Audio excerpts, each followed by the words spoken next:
Project ટાઈગરના 50 વર્ષ પૂર્ણ થવાના અવસર પર પીએમ મોદીએ કર્ણાટકના બાંદીપુર ટાઈગર રિઝર્વની મુલાકાત લીધી। નવા લુક સાથે દેખાયેલા પીએમ મોદીનો આ અંદાજ દેશ સહિત દુનિયામાં ચર્ચાનો વિષય બન્યો છે। તો સાથે જ પીએમ મોદીએ ભારતની ધરતી પર વધતી વાઘની દહાડના જે આંકડા જાહેર કર્યા તે દુનિયામાં ભારતને નંબર 1 પર પહોંચાડી દીધું છે। ત્યારે શું છે વાઘની વધતી દહાડની હકીકત? જોઈએ આ રિપોર્ટ।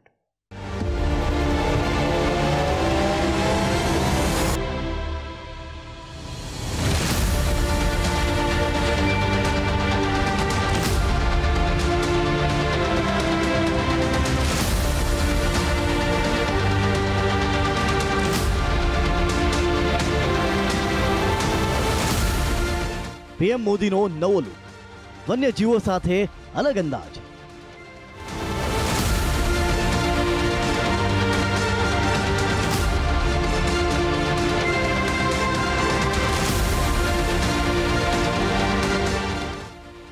पीएमनी जंगल सफारी, कामयाबीनी कहानी।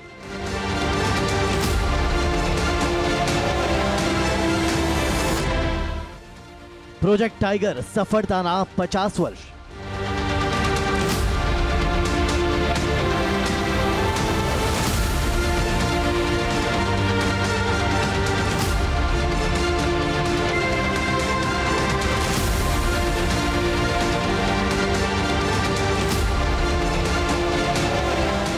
वध्या घर, वधी वाघनी दहाड़।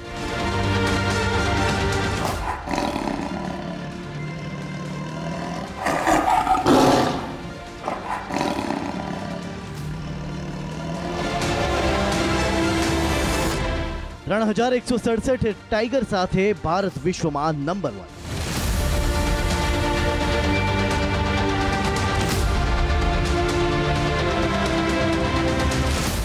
प्रोजेक्ट टाइगर 50 वर्ष पूर्ण थवानी साथे ज भारते विश्व में रेकॉर्ड पोताना नामे करी लीधा छे। प्रोजेक्ट टाइगर की सफलता की बात करिए ए पहला देश सहित दुनिया में चर्चानु केंद्र बनेला पीएम मोदीना लुक पर नजर करिए तो रविवारे बांदीपुर अने मृदुलाई टाइगर रिजर्व मुलाकाते पहुंचेला वडाप्रधान नरेंद्र मोदीनो अलग अंदाज जोवा मळ्यो। काળી टोपी, स्टाइलिश चश्मा, प्रिंटेड टी शर्ट अने खाकी रंगना हाफ जेकेट में पीएम मोदीए टाइगर रिजर्वनो प्रवास कर्यो हतो। वहेली सवारे खुल्ली जीप में जंगल सफारी माटे निकळेला पीएम मोदीए अहीं जाते ज पोताना केमेराथी फोटो क्लिक कर्यो अने आ क्षणने पोतानी जिंदगीनी यादगार क्षण बनाव्यो।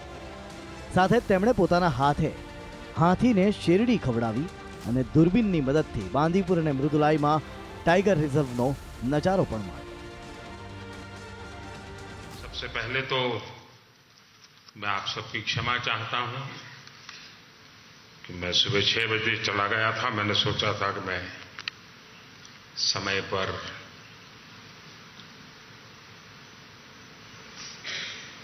जंगलों का भ्रमण करके वापस आऊंगा, लेकिन मुझे 1 घंटा आने में ही देर हो गई। आप सबको इंतजार करना पड़ा, इसके लिए मैं आप सबकी क्षमा चाहता हूं। पीएम मोदीए मृदुलाई टाइगर रिजर्व में थिप्पकाडू हाथी केम्पनी पण मुलाकात लीधी हती। आ ए ज एलिफન્ટ केम्प छे ज्यां Oscar winning film the elephant whispers नो रघु पण रहे छे। द एलिफન્ટ विस्पर्स भारतनी प्रथम डॉक्यूमेंटरी छे जेने ऑस्कर एवॉर्ड मळ्यो छे। અહીં પીએમ મોદી આદિવાસી દંપતી બેલી અને બોમનને મળ્યા જેમણે હાથીના બાળક રઘુનો ઉછેર કર્યો હતો। जिस द एलिफेंट विस्परर्स डॉक्यूमेंट्री को ऑस्कर मिला है, वो भी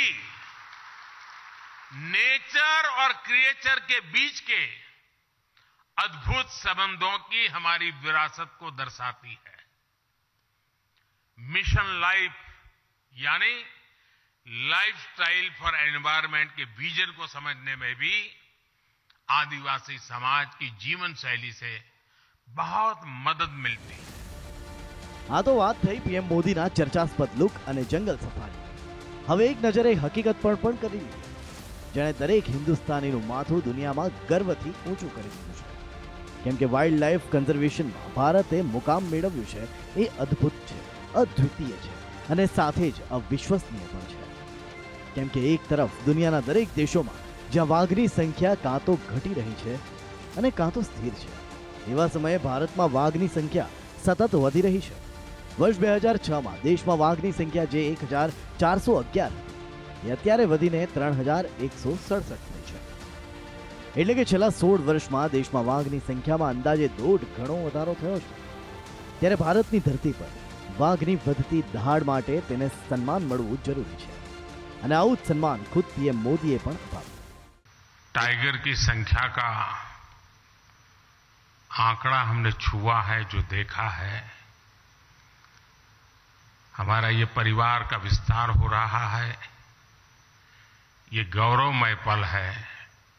मैं आप सबसे आग्रह करता हूं कि इन टाइगर के सम्मान में अपने स्थान खड़े होकर के हम टाइगर को स्टैंडिंग ओवेशन दें.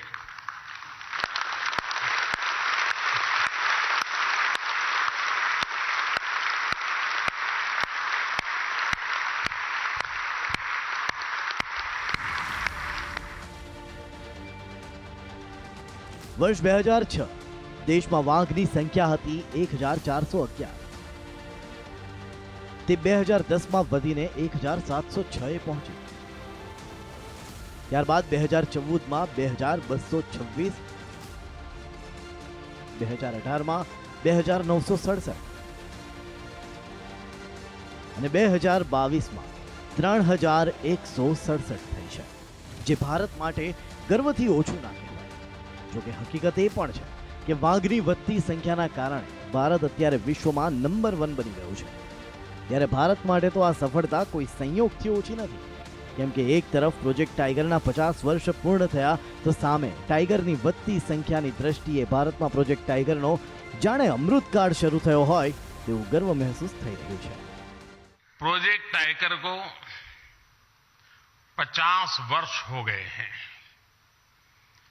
प्रोजेक्ट टाइगर की सफलता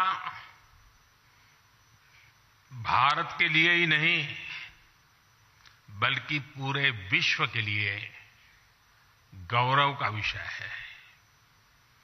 भारत ने टाइगर को न सिर्फ बचाया है बल्कि उसको फलने फूलने का एक बेहतरीन इकोसिस्टम दिया है कि जिस समय हमने अपनी आजादी के 75 वर्ष पूरे किए हैं,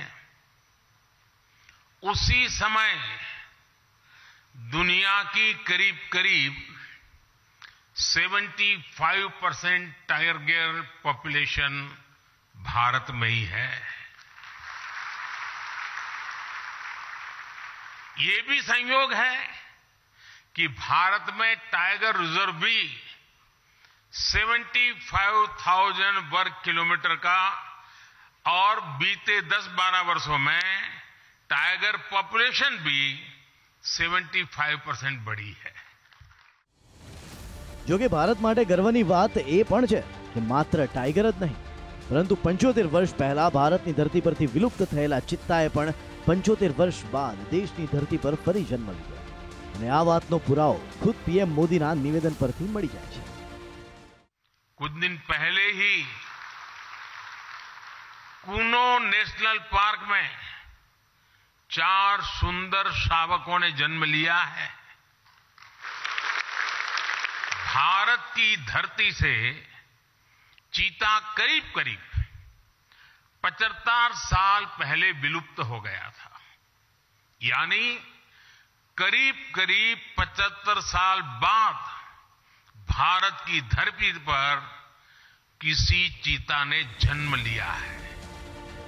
એટલું જ નહીં, વાઇલ્ડ લાઇફ કન્ઝર્વેશન ક્ષેત્રે ભારતની સફળતા પર 4 ચાંદ લગાવનારી વાત એ પણ છે કે largest tiger range, largest Asiatic elephant range અને લાર્જેસ્ટ એશિયાટિક લાયન્સ મામલે પણ ભારત વિશ્વમાં નંબર 1 છે.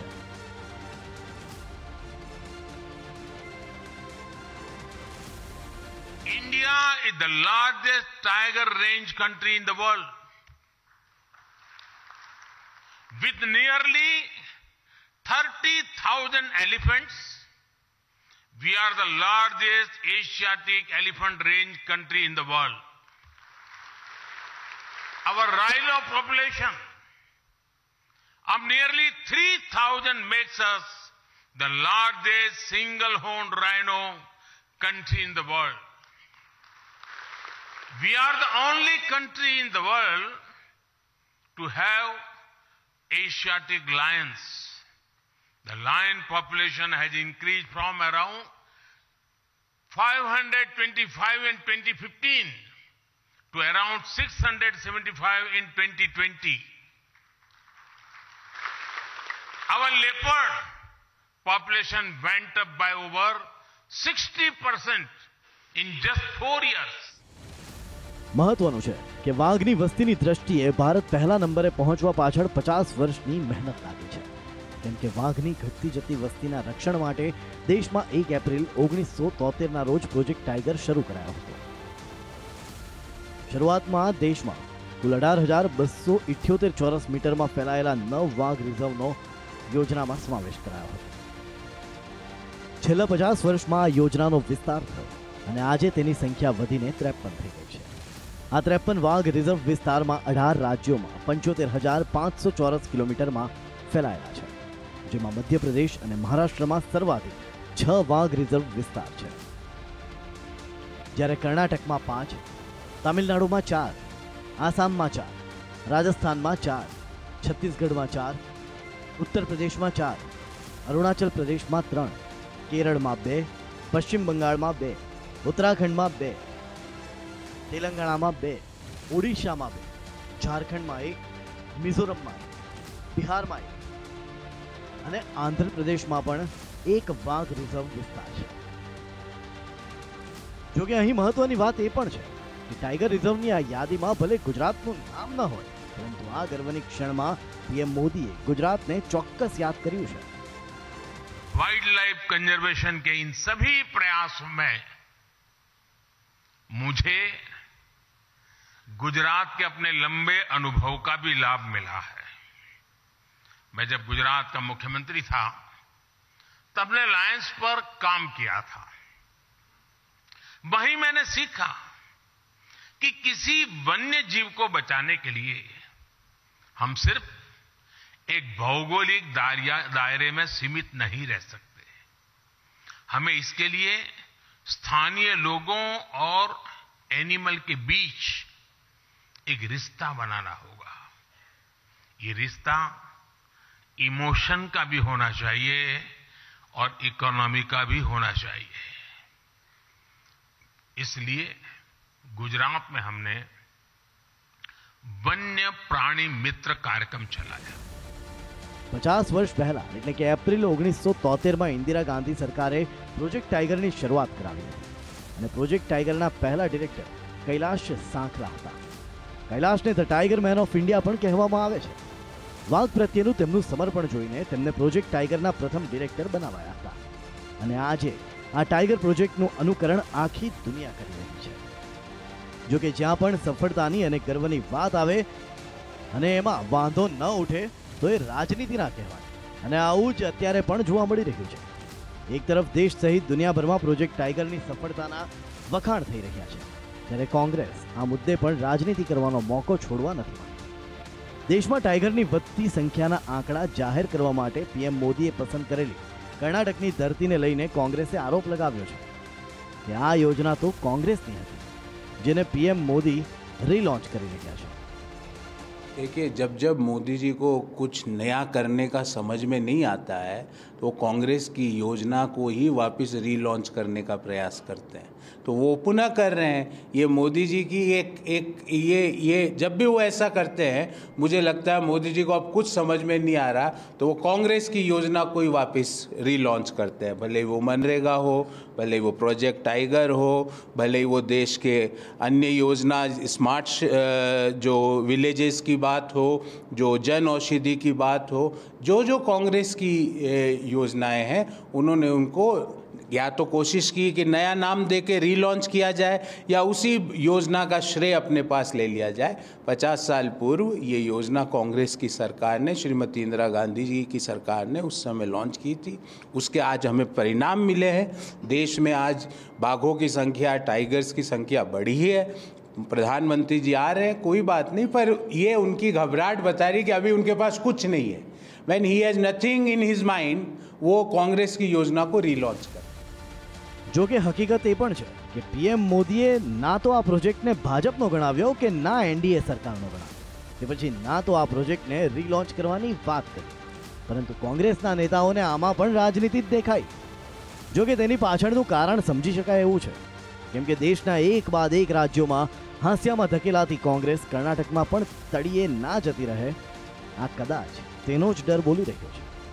જો કે રાજનીતિનો મુદ્દો ભલે જે હોય તે, કારણ ભલે ગમે તે હોય, પરંતુ હકીકત એ જ છે કે વાઇલ્ડ લાઇફ કન્ઝર્વેશન ક્ષેત્રે ભારત વિશ્વમાં નવા શિખરો સર કરવા લાગ્યું છે, જે વન્યજીવોની સાથે માનવતા માટે પણ ફાયદાકારક જ સાબિત થઈ રહ્યું છે। બ્યુરો રિપોર્ટ, સંદેશ ન્યૂઝ।